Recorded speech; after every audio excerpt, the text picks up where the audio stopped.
welcome to the deep dive. So you've just shared this pretty hefty stack of material, right? All about the fallout from Monday Night Raw in Paris. Yeah, it's quite something. Not just your standard recap. This is the deep stuff, the immediate aftermath, new storylines kicking off. Exactly. Feels electric, even just reading the reports. Today, we're really plunging into the core of that show.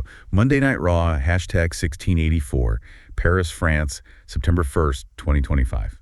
And critically, this was the first show right after the Clash in Paris premium live event. So consequences were expected. Oh, absolutely. And these reports, they come straight from the Paris La Défense Arena. They seem to cover everything, matches, backstage stuff, and the crowd reactions, which sound pretty wild. Definitely. Looks like a night full of escalating rivalry, some genuinely surprising turns, too. So our mission here, as always, is to cut through the noise, find the key takeaways for you. We want to be your shortcut to understanding what really mattered from this Paris Raw. Right. We'll look at how fast things can change, how these personal feuds just keep getting hotter, and, what it all means going forward. Yeah, what does it signal for these stories? And hopefully we'll uncover some surprising bits along the way. Maybe even have a little fun with it. Sounds like a plan. Okay, so let's set the scene. Paris. Just 24 hours after that huge PLE back in the same arena, reports say the Eiffel Term was right there on the Titantron. And the place was packed, absolutely buzzing. You can almost feel it from the descriptions. The city itself felt like a character. It really seems like it. And the crowd. Wow. The material makes it clear they weren't just there. They were like a central part of the show. Oh, completely. Described as an arena just ablaze with sound. They weren't just cheering. They were erupting, totally invested. Yeah, like the chants for Kairi-san in Asuka, apparently super loud, right from the start. Mm-hmm. But it's the unique stuff that stands out, isn't it? Their own little wrestling dialect almost. Totally, like the pinfall counts. Simplement deux. Imagine that echoing around. Yeah, with that collective emphasis. And then the two sweet whoop whoop for Finn Balor turning into that huge chant for him. Right, and Penta getting the full ole ole ole, zero, miedo. And you mentioned the AJ Styles theme. Oh, the singing. Il est vraiment phénoménal. Just goosebumps territory. Yeah. Reading about it, it must have washed over the whole arena. Incredible. It really is. And it's moments like that, where the crowd's energy becomes so tangible, it genuinely shapes the narrative. They're not passive. No way. They're right in it, giving that instant feedback. But it makes you wonder, doesn't it? With a crowd that positive, that engaged, does it make it harder for the villains, the heels, to get real heat? That's a really interesting point. Like, are the New Day sucks chants, or even the really aggressive stuff towards Bronson Reed, does it still have that bite? Or does it just become part of the overall party atmosphere? Like, we love doing you because we love being here. Yeah, it's a fine line, isn't it? But credit to them, the reports say they were loud, whether they were cheering or booing, everything felt alive. Fair enough. That energy is undeniable. Okay, speaking of things feeling alive, let's get into the fallout from Clash in Paris. Specifically, the Bloodline saga. Big developments here. Huge. The material confirms Roman Reigns is out indefinitely. Broken ribs, apparently from that attack by Braun Breaker and Bronson Reed. That's massive. It just throws everything into chaos for them, doesn't it? Completely. It's not just removing a piece from the board. It's like knocking over the whole table. It forces everyone else to react, especially Jey. Right. And Jey Uso. Oh.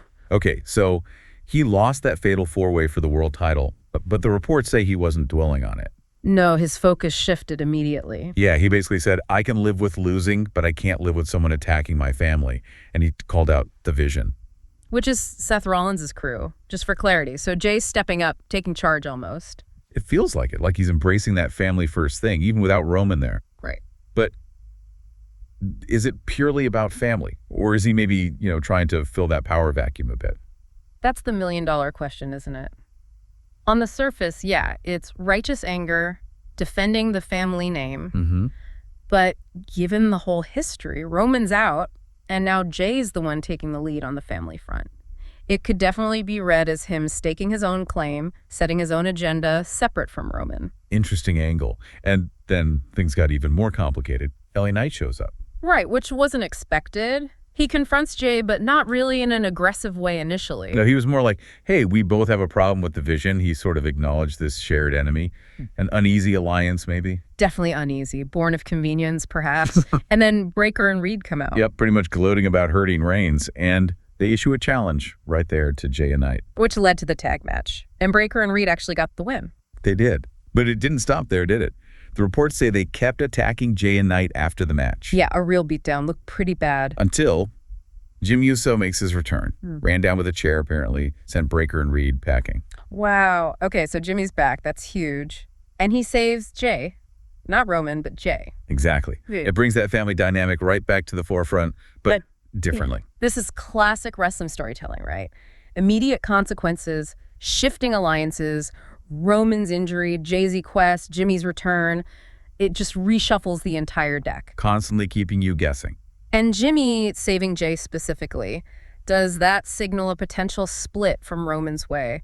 Or maybe a new version of the bloodline, just the brothers? So many possibilities. Yeah. It really does push the story forward in a big way. For sure. It moves beyond just good versus evil into something much more complex. Okay, so from one complex situation to another, let's pivot to the women's division. Lots happening there, too, with vacant titles and shifting loyalties. Seems like an understatement. Definitely. First big piece. The WWE Women's World Championship is vacant, and we know the new champ will be crowned at WrestlePalooza, Stephanie Walker versus Io Sky. Right. And the Kabuki Warriors, Asuka and Kairi Sane, seem heavily involved already. They won their tag match against Judgment Day members, Roxanne Perez and Raquel Rodriguez. And the crowd was apparently red hot for them, which isn't surprising. No, not at all. But it's what happened backstage with Asuka and Io Sky that really jumps out from these reports. Yes, tell me about that. Well, Asuka was apparently very dominant, dismissing Nikki Bella as a friend to Io, insisting she'd help Io win at WrestlePalooza, even though Io seemed a bit hesitant. Okay, so Asuka's being quite forceful. Very. And then she declares, soon they will all be champions again, which definitely makes you pause. Oh, yeah. That raises a massive question mark. Is this genuine support for Io, or is Asuka playing a longer game here? It feels like it could be more strategic, right? It really does. Dismissing Io's other friends, making that bold claim about all of them being champions, it feels like Asuka might be trying to consolidate power, maybe use Io's title shot for her own faction's benefit. Like using Io as a stepping stone, almost? Could be. It smells less like friendship and more like, manipulation, a power play. We've seen it before. Adds a really intriguing layer to it. And it's not just them. Judgment Day is still in the mix. Rhea Ripley acknowledged the upcoming title match, but made it clear she still wants gold. Of course she does. And there was a stare down between Rhea and Asuka. Apparently so, with Asuka saying, no one is ready for Asuka, setting up a potential future clash there. Always looking ahead. Meanwhile, Roxanne Perez is, understandably, pretty frustrated. She apparently argued she was the last one to pin Io, so why isn't she in the title match? Fair point from her perspective. Creates more tension within that group. And then there's Lyra Valkyria. The notes say she was asking GM Pierce about Bayley, who Pierce said was okay, but saying some weird things. Intriguing. So Lyra's concerned. Yeah, seems genuinely concerned. And it led to her challenging someone from Judgment Day for next week's show. So that concern is sparking another potential feud. See, that's what makes the division compelling right now. You've got multiple stories running at once. Asuka's power play, Rhea's ambition, Roxanne's feeling of injustice, Lyra's concern turning into action. It's a tangled web. Exactly. It means whoever wins that title at WrestlePalooza, the story is far from over. The landscape around them is just going to be buzzing with rivalry. A very unsettled landscape, yeah. Okay, let's shift gears again. A feud that feels like it might never be settled. CM Punk versus Seth Rollins, and now Becky Lynch is right in the thick of it. Oh, this one just keeps escalating. The reports paint a picture of Punk being absolutely relentless, waiting outside the arena for Rollins. Yeah, refusing to leave when GM Pierce tried to intervene. Said Rollins had to come through those gates. Eventually, he got inside just determined. Obsessed almost. But he didn't find Rollins initially, did he? Nope. Instead, out comes the man, Becky Lynch. And she apparently unloaded on Punk verbally. What did she say? The reports mentioned it was fiery. Oh, yeah. Called him a loser. A figurehead for apathy. Said she and Rollins were visionaries who earned their spot, basically tearing down Punk's whole career narrative. Really personal stuff. Wow. That cuts deep. So it's not just about Punk versus Rollins anymore. Not at all. It's becoming very ideological almost. And Rollins. He apparently made a brief appearance on the ramp, just taunting Punk, then vanished again as Punk finally shoved past Becky to chase him. So Rollins is playing games, letting Becky do the dirty work verbally while Punk gets more and more frustrated. Exactly. And the reports say Becky even slapped Punk multiple times as he tried to get past her, just adding insult to injury. This is pure psychological warfare. They're winding Punk up, pushing all his buttons. The physical confrontation is obviously coming, but building it this way, it makes the eventual explosion feel even bigger. For sure. And then the kicker. Punk finds out later that SmackDown, the next show, is in Chicago. His hometown. Oh, boy. Yeah. That's not just a home game. That's like prime territory for Punk to unleash whatever he's been holding back. You have to think something major is going down to Chicago. That location is symbolic for him. This feud just hit another gear. Absolutely. It's brilliant, really, how they're layering the personal drama on top of the physical threat. Makes you lean in. Definitely. Okay, so beyond those huge storylines, Raw and Paris had some other notable moments we should touch on. The Intercontinental title was defended. Right, Dominik Mysterio versus AJ Styles. And Dom retained, but controversially. The reports mentioned help from someone in the crowd. El Grande Americano. Yeah, apparently this fan delivered a headbutt to Styles while the ref was distracted, allowing Dom to get the pin. Classic heel tactic, but from a supposed fan. Very strange. Adds another layer to Dom's reign. We also had a big six-man tag. The War Raiders and Penta against the New Day and Grayson Waller sounds like fun. The reports say it was action-packed. Dives, the War Raiders doing Penta's dance, all sorts of stuff. Nice. And Grayson Waller. Oh, fully in heel mode. Apparently kicked a fan's phone that got dropped near the entranceway. Oof. That's commitment to the bit right there. Those little details really sell the character. They really do. It makes you instantly dislike the guy, which is the point. Exactly. What else stood out? Finn Balor got a win over Dragon Lee with JD McDonough in his corner. The crowd was apparently really into that match too. Lots of noise for the high-flying moves. Good showcase for both of them. We also got a video package from Rusev.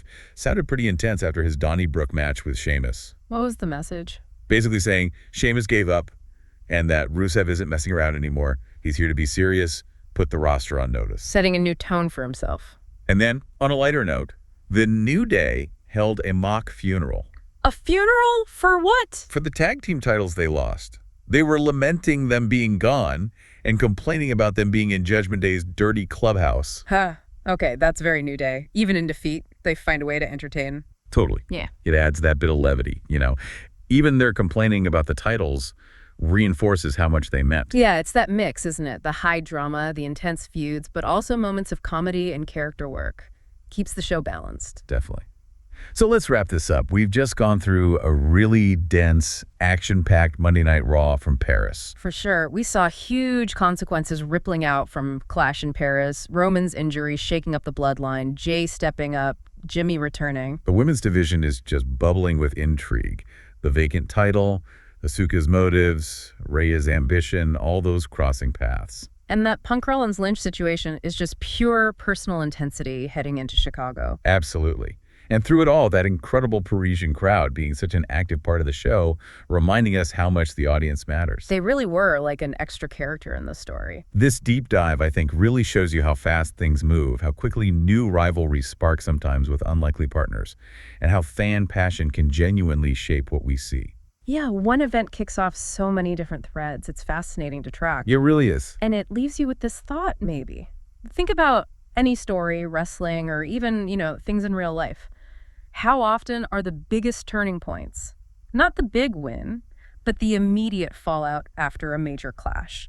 That unexpected ripple effect that changes everything that comes next. That's a great point. The reaction can be more significant than the action sometimes. And how does that collective voice, like the Paris crowd, or even just your own gut reaction, actually steer the story you're experiencing? Maybe in ways nobody planned. Definitely something to chew on. Great stuff to think about.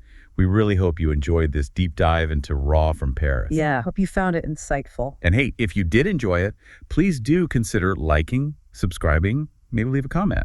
Let us know what you thought or what you'd like us to dive into next time. We appreciate you listening. Thanks for tuning in.